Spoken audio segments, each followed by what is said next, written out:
Bonjour, je vais parler d'une série Netflix, Mindhunter, de 10 épisodes. Alors, la saison 2 a déjà été programmée et elle le mérite. C'est vraiment une excellente série. Alors, il y a plusieurs réalisateurs, mais entre autres, en producteur et qui a réalisé, il me semble, 4 épisodes, il y a David Fincher, donc le réalisateur connu de Alien 3 par exemple, tournage qui s'est très bien passé. La série est vraiment excellente sur plusieurs points. Qu'est-ce qu'elle raconte? Donc, apparemment, elle est tirée d'un livre qui a été écrit par les agents du FBI concernés. On suit des agents du FBI, Holden Ford et Bill Tench, qui vont parcourir le pays. Parce que ce sont des professeurs au FBI qui enseignent, entre autres, pour Holden, les techniques de négociation. C'était un négociateur. Et Tench enseigne plutôt la psychologie criminelle. Et il s'avère que Tench et Holden se rapprochent, que Holden est intéressé par ça. Et Tench a un programme où en fait il parcourt les États-Unis et il enseigne, il fait des petites sessions de cours aux polices locales. Donc ils se rejoignent. Et sur la route, Holden a l'idée d'aller interroger les tueurs en série pour demander aux plus concernés quel était leur état d'esprit, pourquoi ils ont fait ce qu'ils ont fait, comment ils réfléchissaient, etc. etc. Et donc c'est eux qui sont vraiment les pionniers dans le profilage des tueurs en série et des tueurs tout court. Alors comme je disais, c'est adapté d'un livre, et donc les personnages, ça peut être un problème, c'est qu'en fait, alors déjà tous les tueurs sont réels, ce sont de vrais tueurs, avec les vrais noms. Ils essaient même de les faire ressembler aux vrais tueurs. Les agents du FBI sont inspirés, parce que du coup, eux, on voit beaucoup plus leur vie personnelle. Donc je pense qu'ils se sont permis de vraiment modifier leur vie personnelle, j'espère pour certains. En l'occurrence, Holden Ford, donc c'est John E. Douglas et Bill Tench, Robert K. Ressler. Et ils vont être rejoints par un professeur, un docteur, le docteur Wendy, je crois. Ouais, ils n'ont pas donné son autre nom. Et elle, apparemment, est inspirée du docteur, alors je lis, Anne Wolbert Burgess.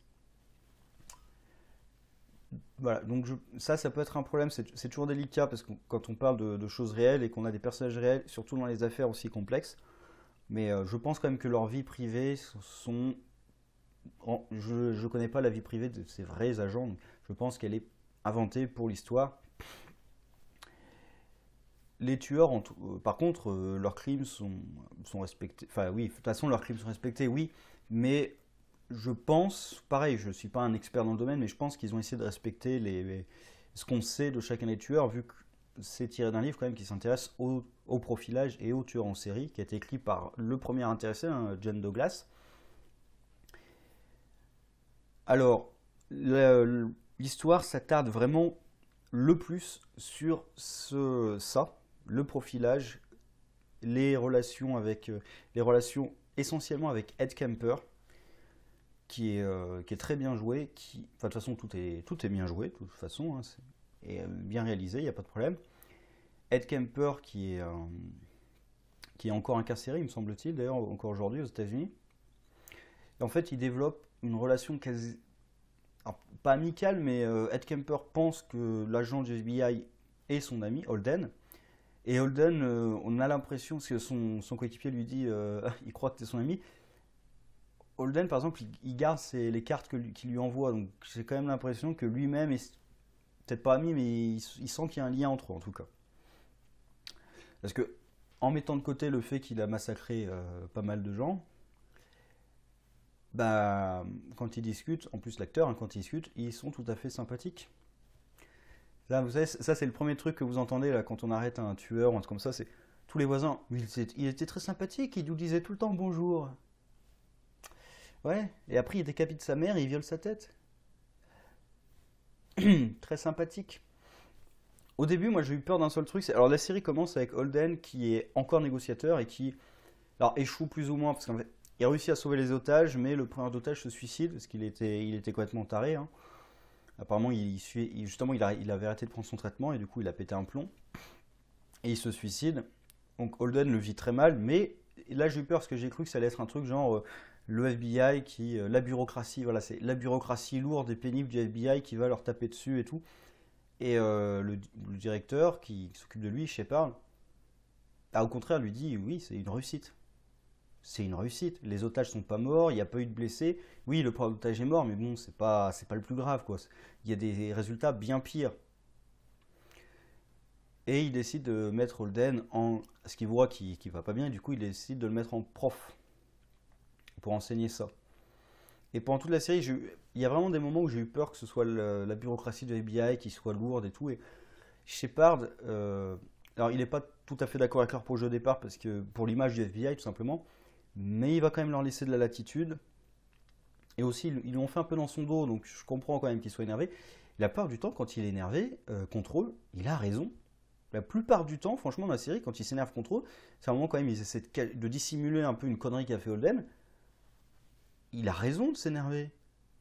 Donc, quand même, voilà, c'est pas un boss caricatural qui va essayer de les ralentir. C'est pas les agents du FBI pionniers dans la matière qui doivent combattre le méchant système. Ils sont même financés, mais vraiment ultra financés par plusieurs organismes d'État. Et même plus tard, quand Holden a fait sa connerie, il y a des enquêteurs internes qui interviennent. Même eux, ils sont pas contre lui. Même après qu'il leur a menti, ils sont toujours pas vraiment contre lui. On voit qu'ils sont pas satisfaits de tout ça, mais ils lui disent même voilà qu'ils sont pas contre lui, qu'il a fait une connerie, mais c'est pas un truc. Parce qu'en fait, il a utilisé des insultes pendant un entretien, enfin pas contre la personne, mais il a utilisé un langage injurieux, assez même très vulgaire, sur ce qui parle de Kent. Donc je sais pas comment traduire en français. Parce que Kent, c'est l'argot pour le sexe féminin, mais qui désigne les jeunes filles, en plus les jeunes filles qui ont été tuées par le tueur en série, donc pour parler avec le tueur en série. Et du coup, il a voulu faire effacer ça de la bande. Donc, c'est pas un truc extrêmement grave. Le problème, c'est qu'évidemment, tout est public. Comme il travaille avec de l'argent public, tout est public. Donc, c'est pas une très bonne chose. Voilà, et on voit que c'est pas le gouvernement qui essaie d'écraser leur projet. J'ai eu peur de ça, mais non, c'est pas le gouvernement qui essaie d'écraser leur projet. Au contraire, la plupart des gens se rendent compte que leur projet est très intéressant et a de grandes applications. Il y a un truc passionnant dans ce projet, c'est le rapport entre la scientifique, qui cherche l'aide de la scientifique, et eux. Parce qu'eux, tout de suite, ils veulent en extraire quelque chose. Parce que la série tourne autour de ça, de la mise en place du profilage, mais aussi de quelques petites enquêtes. Il y a une enquête, qui commence à la fin, qui finit toujours pas, donc je pense que ça sera dans la saison 2, parce qu'il me semble que c'est une des enquêtes où justement ces méthodes ont été reconnues vraiment le plus fort. Il me semble que c'est ça, dans la ville d'Atlanta. Je suis plus sûr, enfin, peu importe. Et aussi dans la série, il y a évidemment la vie personnelle. Il y a un truc il y a un tueur. On sait que c'est le tueur, pour une raison simple, c'est qu'en fait, il apparaît de temps en temps dans les épisodes complètement déconnecté du reste. Il n'a aucun rapport avec le reste de l'intrigue. Le problème, du coup, j'avais un doute et oui, le problème, c'est que ce tueur, c'est BTK, qui n'a pas été arrêté à cette époque-là. En tout cas, il a été arrêté dans les années 2000, il me semble. On a réussi à connecter un truc à lui. Enfin, donc, on va le voir dans la série, mais le problème, c'est qu'on sait qu'il ne va jamais se faire arrêter. Donc, c'est un peu dérangeant. Et on voit directement ils n'en font pas un mystère. C'est-à-dire que les enquêtes qu'ils résolvent dans l'histoire, on ne sait pas forcément qui est l'assassin tout de suite. Il y a plusieurs suspects, vraiment on ne sait pas qui est l'assassin, ils mettent des fausses pistes. Par contre, celui-là, on est sûr et certain que c'est un tueur en série, mais c'est ça le problème. Comme il ressemble aussi aux tueurs en série, si on les connaît un petit peu, on sait de quoi ils sont responsables, s'ils se sont fait arrêter, combien de victimes ils ont, leur modus operandi aussi, donc on peut savoir qui a fait quoi. Donc, là, le problème, on sait qu'il ne sera jamais arrêté, c'est un peu dommage. Bon, après, ils ne peuvent pas tordre la réalité. Même s'ils s'inspirent, ils ne peuvent pas tordre complètement la réalité pour qu'ils se fassent arrêter à cette époque-là. Donc, je vais rester sur le projet avant de parler de la vie privée des agents. Un truc que j'aime bien, c'est la science. Justement, comme j'en parlais, eux, les agents, ils veulent tirer quelque chose tout de suite. Wendy, elle est plus dans le côté, c'est de la science. Et il y a pas mal de trucs qui m'énervent, mais c'est normal, puisque ça énerve aussi la scientifique, c'est, niveau scientifique, c'est vrai que c'est pas très sérieux. Alors après, c'est les balbutiements de la science criminologique sur, criminologique, oui, ça se dit, sur les serial killers. Le nom n'existait même pas, c'est eux qui l'inventent pendant la série. Et on voit que, oui, leurs entretiens sont pas très scientifiques par moment, hein, pour dire le moins. D'ailleurs, il y a un passage où, mais il me semble que, en vrai, ça a posé question, il me semble, mais il y a un passage où il interroge quelqu'un en utilisant ses connaissances, en mettant en scène vraiment l'interrogatoire. Il remet en scène tout ça et d'un point de vue légal, c'est quand même douteux. Alors, je sais pas exactement comment ça s'est passé en vrai, mais je sais qu'il y a eu une mise en scène aussi. Mais par exemple, il fait semblant d'allumer le magnétophone. Donc, il fait semblant de faire croire. Il fait croire au suspect qu'il enregistre, alors que rien n'est enregistré. Parce que justement, il va tenir un discours avec lui dans l'épisode de ce qu'il a tué une gamine. Enfin, il pense. Lui est convaincu qu'il a tué une gamine avec très peu d'éléments en fait, hein. Mais il est convaincu qu'il a tué la gamine, violé et tué la gamine. Et du coup, il lui fait un truc genre, ah, les gamines de cet âge, hein, elles font plus vieux, hein. Et le discours de, ah, je sais ce que c'est, hein, elles font vieux pour leur âge, hein, elles sont matures pour leur âge, hein, et qui aurait pas envie de s'en payer une tranche et tout. Donc évidemment, il veut pas enregistrer ça, hein. D'ailleurs, j'aime bien la scène parce que vraiment, il met tout le monde mal à l'aise. Ses méthodes mettent tout le monde mal à l'aise. Et là, pour le coup, il a tout à fait là, et pour le coup, ils ont raison parce que avec ce genre de méthode où on met en scène, on stresse la personne et tout, on peut faire avouer des choses et pas forcément les bonnes. Il y a un film qui est génial là-dessus avec Michel Serrault et Lino Ventura, c'est Garde à vue. Où on voit comment un type est amené à avouer quelque chose qu'il n'a pas fait, puisque le vrai tueur est. Du coup, je vous dis la fin. Le vrai tueur a été complètement par hasard à la fin. Donc vraiment, le type est sauvé de justesse. Et là, c'est vraiment un environnement dans lequel je veux dire, aujourd'hui, il y a de plus en plus quand même de recherches, de trucs comme ça. Il y a eu beaucoup plus de documentation. On sait aussi dans les interrogatoires ce qu'il faut faire, ce qu'il ne faut pas faire. Mais là, par exemple, ce genre de choses très théâtrales et tout, on fait attendre la personne une heure, on le stresse bien et tout. On lui fait croire qu'il peut s'échapper, mais qu'il peut partir à n'importe quel moment, qu'il n'est pas arrêté, mais on se positionne de telle sorte à ce qu'il ait l'impression d'être enfermé. Je veux dire, alors pour le coup, c'est pas du tout scientifique. C'est même limite au niveau des droits individuels. Alors là, il s'avère que, apparemment, même en vrai, il est coupable, hein. Je n'ai pas vérifié, mais semble-t-il, il est réellement coupable. Après, à l'époque, on n'avait pas encore l'ADN comme on l'a maintenant, hein. Donc, voilà, on n'a pas trop de pitié pour le mec. Mais quand même, on voit que ces méthodes posent question quand même. Je sais pas en vrai s'ils ont utilisé exactement les mêmes méthodes, parce que moi, ça me pose question qu'on utilise ce genre d'interrogatoire. Parce que voilà, taper dans la personne, d'accord, mais le problème c'est que, en plus, ils avaient vraiment quasiment aucune preuve contre lui, hein. Quasiment. Donc il n'avait pas d'avocat, il n'avait rien. Ça pose des questions d'un point de vue légal. Même si à la fin on se dit, est-ce que la fin justifie les moyens? C'est un peu ça, quoi. Personne va chialer sur le. À un moment, d'ailleurs, il y en a un qui dit que ses droits ont été violés. Lui, il a tué, je crois, 8 femmes et il en a violé une. Je crois que c'est ça, 8. Ou il en a tué 7 sur 8 parce qu'il y en a une qui a survécu. Bref, lui, en effet, ouais, ouais, vous avez violé ses droits. Ouais, bon, franchement, tout le monde s'en fout. Voilà, même voilà, le spectateur s'en fout. Voilà, il a tué ces personnes, il se fait tabasser en prison. Oh, le pauvre petit, quoi. Bon, voilà. Bref, je vais pas m'étendre sur le sujet, mais c'est. Moi, tous les problèmes de méthodologie scientifique, parce que j'ai quand même une formation scientifique, hein, je fais des maths, ça m'interroge, mais ce qui est bien, c'est que justement, c'est interrogé dans la série. Wendy, elle est. Et même Shepard, quand ils se rendent compte que oui, ils suivent pas le questionnaire exactement, ils ont mis en place un questionnaire méthodologique bien précis, ils ne le suivent pas vraiment, ça les interroge, parce qu'après, si vous avez des données, mais qu'elles sont inexploitables, parce que votre étude est biaisée, ben on s'en fout, autant rien faire. Vous gâchez l'argent du contribuable. Et à la fin, vos résultats ne sont pas valides. Mais ça, c'est interrogé par série. Et alors c'est pas vraiment en arrière-plan, mais c'est quand même secondaire.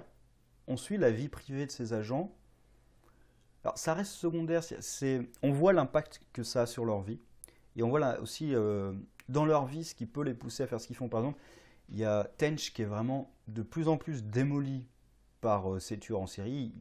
Même, il n'a plus envie d'aller dialoguer avec eux. Voilà, il en a marre. Et on voit dans sa vie, par exemple, qu'il a des petits problèmes de couple. C'est évoqué à plusieurs reprises. On voit que même s'ils restent ensemble, évidemment, hein, c'est les années 70, donc évidemment, ils restent ensemble. Voilà, ils ont des petits problèmes de couple. Et surtout, il a un enfant je crois, de mémoire, il a 6 ans. Ils l'ont adopté parce qu'il ne pouvait pas avoir d'enfant. Et il est muet. Enfin, il peut parler, mais il reste bloqué dans son mutisme. Il ne montre pas beaucoup de traces d'affection pour son père. En même temps, qui est pas présent beaucoup, qui veut pas parler de son boulot à sa femme aussi, parce que c'est très lourd pour lui, évidemment. Donc on voit l'influence que son travail a sur sa vie et que sa vie a sur son travail, évidemment. Holden, c'est pour moi le plus intéressant, parce que pour moi, c'est pour ça que je pense pas que ce soit le vrai agent, mais il se comporte comme un gamin du début à la fin. C'est-à-dire qu'il devient fasciné par ça. Il est pas con, hein, mais il devient fasciné par ce truc. Il est un peu naïf, un peu niais, un peu innocent. Voilà, innocent dans le sens niais. D'ailleurs, il rencontre sa copine. C'est marrant parce que sa copine, elle est étudiante en sociaux. Donc ça fait un peu le côté hippie. Avec l'époque, le côté hippie et le côté agent du FBI vu comme un fasciste horrible par les hippies. Et ils vont se mettre ensemble et Debbie va vraiment le faire sortir un peu sa naïveté déjà dans ses relations avec elle. Par exemple, avec sa façon de parler aux agents, il ne se rend pas forcément compte de ce qu'il dit. Il n'arrive pas à se mettre dans la peau que c'est des flics, qui ne sont pas habitués à ça, ce genre de choses. Il y a Tench qui a un peu plus d'expérience, qui le chaperonne un petit peu. Mais le truc, c'est qu'en fait, au fur et à mesure de la série, il va se conforter dans l'idée qu'il a raison, qu'il est génial, que tout ce projet, c'est grâce à lui. C'est un peu vrai, c'est grâce à lui, c'est lui qui a eu les idées et tout. Mais en gros, peu importe ce qui se met sur sa route, il doit avoir raison, il a raison, ses méthodes marchent, peu importe ce qui arrive. Il y a un passage où il plaque ses méthodes sur une affaire qui n'a rien à voir et où il va provoquer le licenciement de quelqu'un. En plus, ça m'intéresse parce que ça me fait penser à New York Unité Spéciale. En gros, c'est un principal qui, de ce qu'on sait, chatouille les pieds de ses enfants, des enfants de l'école, et ça met un peu mal à l'aise certains profs et les parents. Quand les parents lui demandent d'arrêter, il dit mais non, il n'y a rien de problématique, c'est pas grave, vous en faites toute une histoire pour rien. Holden s'intéresse au truc, tout le monde lui dit que c'est pas ses oignons, c'est pas ses affaires. En plus, il plaque dessus, parce qu'il est en train d'étudier le cas de Brudos, qui est un fétichiste des pieds, un tueur en série. Hein. Du coup, il plaque ça dessus et il se fait tout un film sur peut-être que ça va plus loin. Alors, en effet, c'est bizarre et il faudrait que le principal arrête. Hein. Là, pour le coup, même s'il n'y a rien de sexuel derrière, si les parents vous disent touchez pas mon enfant, vous touchez pas l'enfant. Déjà de base, c'est peut-être pas une bonne idée, surtout aux pieds. Hein. Surtout aux pieds, parce qu'il faut enlever les chaussures, les chaussettes et tout. Donc quand même, si les parents vous disent non, vous touchez pas mon enfant, vous arrêtez. Parce qu'après, on reproche ça m'énerve parce qu'on reproche qu'à Holden d'être.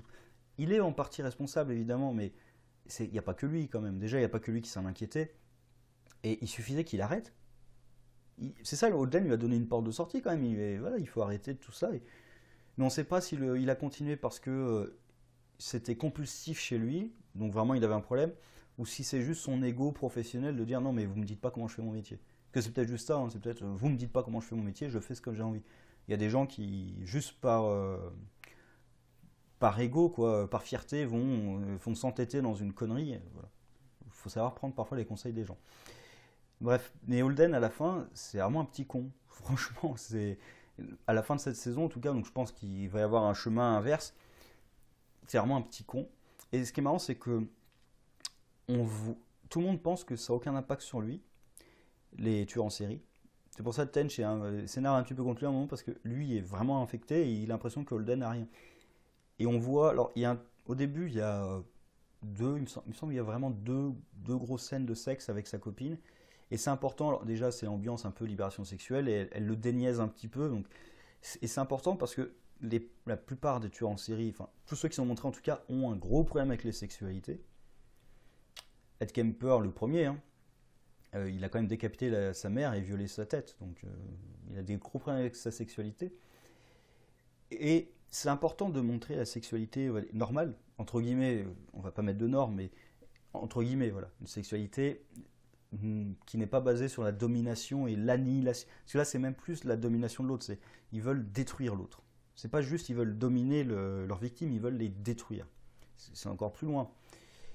Et les posséder parfois, c'est pour ça qu'il les tue, pour les posséder définitivement. Donc c'est une bonne chose de montrer quand même des relations normales. Alors par contre, voilà, il le montre bien, hein. On voit du vrai, on voit pas une pénétration en plein écran, mais on voit du vrai sexe. C'est pas un porno non plus, faut pas exagérer. Mais c'est bien filmé déjà, c'est une différence. Et c'est important parce qu'on le voit dans la série, c'est au début, et déjà c'est pour montrer que ça le déniaise un peu, parce qu'il est plus ou moins entendu que c'est sa première vraie copine qu'il connaît au sens biblique. Et plus tard dans la série, en fait, quand il bosse sur Brudos, qui est fétichiste des pieds, à un moment il couche avec sa copine et elle a des hauts talons, et ça le dérange, il peut pas arrêter de mettre son regard dessus, et il est obligé d'arrêter. Et on voit quand même que malgré le côté ça me passionne et tu es en série, je veux en apprendre plus et je suis quasiment imperméable à tout ça, ça le travaille, quoi. Ça s'insinue en lui malgré tout. Il ne peut pas rester complètement extérieur à tout ça. Parce qu'il est obligé de sympathiser avec eux pour avoir des informations, essayer de parler leur langage. Ça l'affecte. On voit clairement que ça l'affecte. Carrément, à la fin de la série, quand Ed se présente comme son ami et tout, il s'effondre. Dans tous les sens du terme, vraiment, il s'effondre. On voit le personnage qui sombre de plus en plus. Donc, on le voit qu'à la fin, ça devient un petit con. En plus, il devient ultra jaloux de sa copine. Alors, on ne sait pas s'il a raison d'être jaloux ou pas, mais bref. Donc, il se comporte comme un con à la fin. Et bah, déjà, tout le monde le remarque. Hein. Et c'est fait exprès. Je veux dire, c'est pas. Voilà, c'est fait exprès, il se comporte comme un con. Et il s'effondre. Donc, je pense la saison 2 aussi, on va le prendre. Il y aura un petit peu un chemin de rédemption, entre guillemets, mais je pense, voilà, il ne peut pas rester dans l'état, le petit con, imbu de lui-même, qui croit qu'il a toujours raison, que ses méthodes sont révolutionnaires. Enfin, ses méthodes sont révolutionnaires, c'est ça le truc. En même temps, ça a nourri son ego, puisqu'il a réussi à mettre un tueur en tôle, mais bon, il peut se tromper aussi, donc voilà, faut le redescendre sur Terre un petit peu quand même. Et j'ai pas parlé d'un personnage, c'est Wendy, le docteur Wendy, qui elle... alors je sais pas du tout, évidemment je connais pas du tout la vie du vrai docteur dont elle est inspirée, mais je pense que ça n'a rien à voir. Elle évolue dans un milieu donc universitaire, donc forcément le FBI est très mal vu, et on apprend, alors c'est quand même préparé puisqu'elle veut pas parler de sa vie privée et tout, donc ça sort pas de nulle part, mais on apprend un peu tardivement quand le FBI lui propose un poste fixe qu'elle est lesbienne, et du coup, je pense que ça va surtout intervenir plus tard, mais elle doit forcément cacher sa vie au FBI puisque on est dans les années 70. Même aujourd'hui, je ne sais pas si ça serait très bien vu dans l'FBI, honnêtement. Même si la politique de l'armée, il me semble, a changé aux États-Unis, hein, mais quand même, voilà, c'est pas parce que la politique change que la réalité change. Hein. Parce que là, justement, dans les années 70, avec le FBI, dès qu'il y a un type qui commence à parler de ses émotions, Holden, qui est très sensible, qui parle de ses émotions et tout de suite, voilà, passez pas pour un backroom boy, voilà, donc passez pas pour un PD, quoi, pour parler vulgairement, c'est ça. C'est le mot qu'ils ont en tête hein, quand ils disent. Il y a des mots violents quand même, hein, quand, fagot, hein, ou l'agent FBI, I'm a Negro. Ouais. Voilà, quoi, c'est les années 70, on n'a pas forcément un discours très sain. C'est pas une société moderne où. Voilà. Là, vous avez un agent du FBI qui traite de PD de nègre quand même. D'ailleurs, sur la violence, je terminerai sur Wendy après, sur la violence verbale et graphique, violence graphique, il y en a très peu. Alors, il y a du sexe, mais il y a très peu de violence graphique, puisque les victimes sont souvent montrées en photo. Il n'y a pas de... Je me souviens à aucun moment d'un cadavre en vrai, entre guillemets, à l'image. C'est tout le temps des photos, et en général même des photos de cadavres anciens. Par exemple... la peau complètement blanchie, le sang qui est pas rouge écarlate, parce que le corps mutilé, mais le sang n'est pas rouge vif, la peau est très blanchie, donc ça réduit quand même l'intensité, ça fait plus, justement c'est plus clinique que violent, c'est pas gore, c'est une analyse clinique, ce qui peut être, pour certains, ce qui peut être plus terrifiant pour certains d'ailleurs. Par contre, verbalement, on a des tueurs en série qui parlent, et ils parlent, donc voilà, faut verbalement ils vont parler. Il y a aussi beaucoup de grossièreté. Il y a l'époque, hein. On est dans les années 70, donc même si il y a le côté libération sexuelle des hippies. D'ailleurs, au début, c'est marrant parce que tout le monde croit qu'il y en a qui pensent que peut-être c'est un agent infiltré du FBI dans les hippies. J'ai bien aimé les blagues là-dessus. Mais voilà, il faut être conscient quand même que ça peut être violent. dans les paroles et psychologiquement, hein, on imagine les meurtres qui sont réels. Ça aussi, c'est le fait que ces meurtres soient réels. C'est pas tout à fait la même dimension que de la fiction. Docteur Wendy, je reviens. Il y a aussi un truc bizarre, donc je pense que ça s'est exploité dans la suite. Hein. Enfin, j'espère, parce que sinon ça n'a aucun sens, donc ça sera exploité dans la suite. Dans son nouvel appart, elle nourrit un petit chat. Alors, elle le voit pas, elle entend juste miauler, et elle lui met de la nourriture à la fenêtre. Et à la fin, dans la boîte de nourriture, en fait, il y a des vers ou des trucs comme ça, des asticots, je sais pas exactement. Donc, il se passe un truc dans cette image. Je pense qu'elle va être confrontée à quelque chose. Peut-être aussi confrontée à un truc par rapport à son lesbianisme dans la saison 2. Voilà, il risque d'y avoir des trucs comme ça. Au final, il n'y a vraiment pas beaucoup de points négatifs. Honnêtement, il y en a très peu qui me viennent à l'esprit de points négatifs. La série est très bonne. Franchement, moi j'ai regardé les 10 épisodes à la suite, donc on serait à la fin, j'étais fatigué, donc il y a peut-être des choses qui m'ont échappé, mais la série est très bonne. Je vous la conseille. Elle est sur Netflix en plus, donc vous pouvez la regarder au rythme que vous voulez. Il y a que 10 épisodes. J'ai remarqué, il y en a un qui fait 30 minutes, donc parfois il y en a qui fait 50 minutes, il y en a qui font 30 minutes. Allez-y. Par contre, il faut être conscient de ce que vous regardez. C'est quand même un truc sur des tueurs en série. On va parler de meurtres violents, très violents, de personnes qui déshumanisent complètement leurs victimes, parfois, hein, c'est vrai. Donc voilà, faut être conscient de ça. Mais sinon, vous pouvez taper dedans sans aucun problème. Et je pense que vous ne m'attendrez pas de toute façon pour le faire. Donc voilà. Sur ce, au revoir.